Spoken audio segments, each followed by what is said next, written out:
好，不过这个美股涨，黄金也涨，对，那黄金涨，白银也涨。黄金、白银都涨，然后有人说现在接下来要涨铜跟铝了，不是啊，因为金属都会一起上，因为这些金属在那个芝加哥商品交易所来买卖，那你看看啊，黄金涨那么多，你干嘛买？哦，我得买一点白银啊，白银也涨了不少了，好吧，那我买点铜吧，从铜铝一路买下去哦。对啊，会啊，有这种现象啊。哦，这个太贵了，我买他隔壁的。对。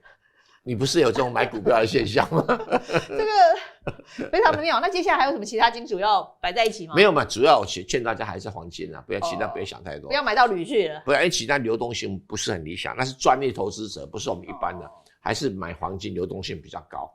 就买流动性就出现在买进卖出的差价比较小。对。那你投机一点，你就觉得那买铝啊？算了吧，到时候你要出脱的时候，那折价比较高啊。对啊。不过现在的这个降息的效应啊，就是说除了辉达的效应之外，美股涨当然还有降息的效应。那降息的效应是不是基于大家压住利率还会继续往下？是啊，而且速度可能比美联储这个慢吞吞的这个龟速，大家忍耐那个鲍尔明年6月下台。你说6月以后还会加快速度？应该会加快，对。所以现在是卡在鲍尔这个慢吞吞的。哎呀，美国联准会终于也有突累。也有变成中医的时候。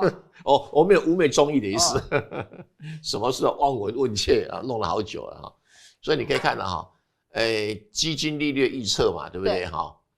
这个美联储这样子，可是这实际上交易的是这样子嘛？对，就是说现在反映出来的现象到这里了。对啊，已经到2点多了。那这样会不会 over 啊？距离我那个2.5的猜测很近了。对啊，可是他这个是预测到什么时候？25年底吧。就25啊。对。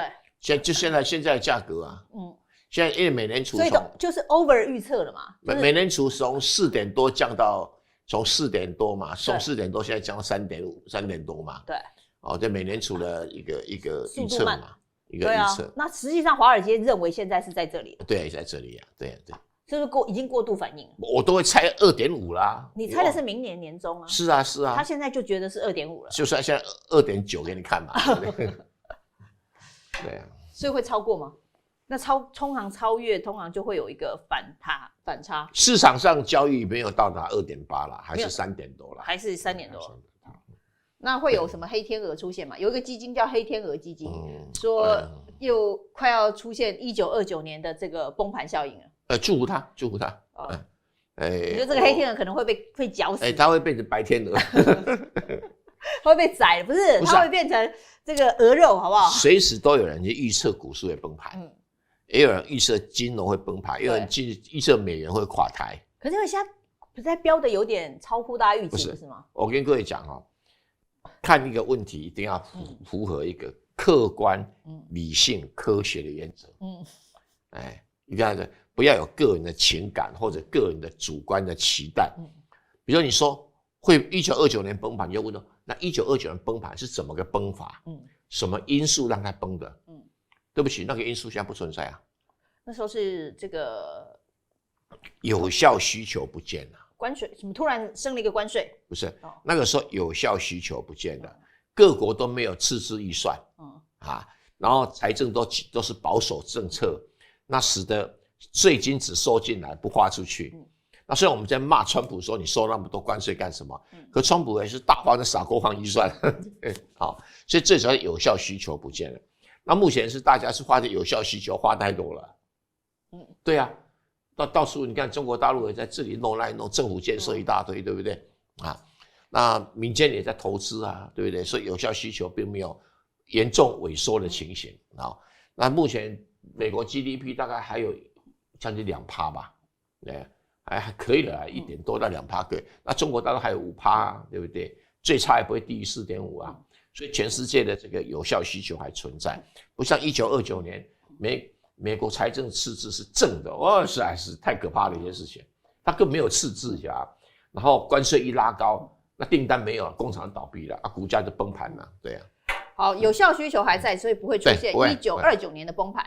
那会出现1999年到2000年的崩盘吗1999年到2000年，那个不是啊，那个是金融海啸啊。那是 .com 啊，就是.com 规模小啦，.com 没跌多少钱，.com 就是开了太多烂公司啊。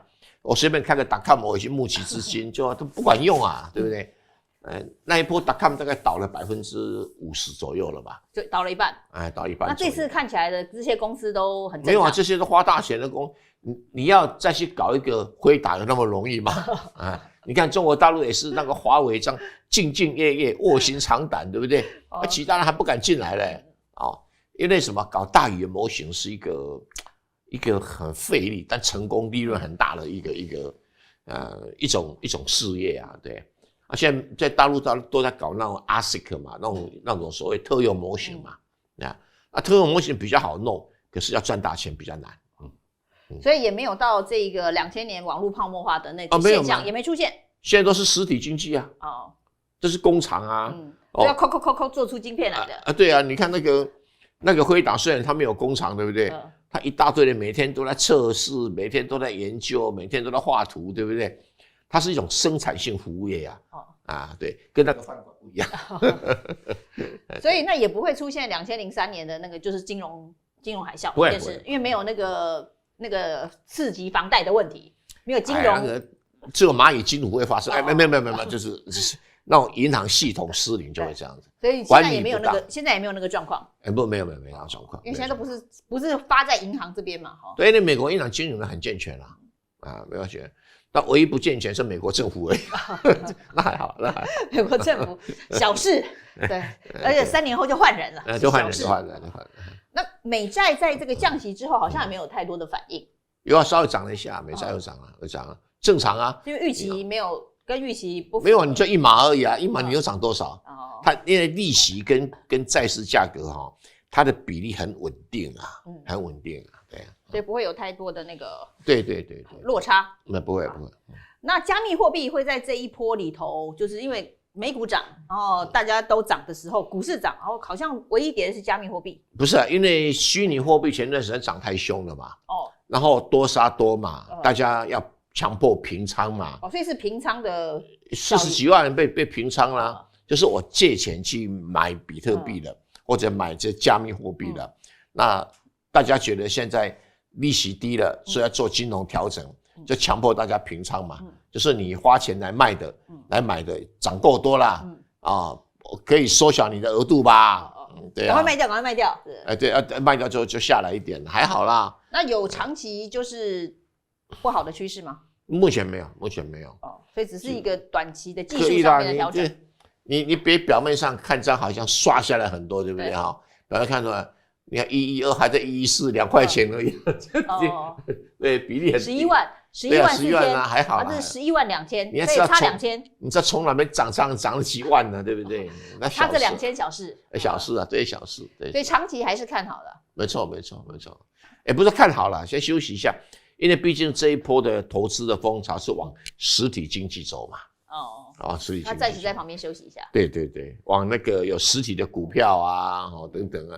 来走啊，所以辉达是实体股票嘛，它并不是搞虚拟经济的嘛，它每天告诉你我设计了多少图给你看，对不对啊？交给台积电去叫做 tape out， 所以这些事情都真的有发生啊，对啊，不是在空中，不是看不到抓不到的，都看得到抓得到。他告诉你我1000亿的订单已经在手了，真金白银会进来哦。对。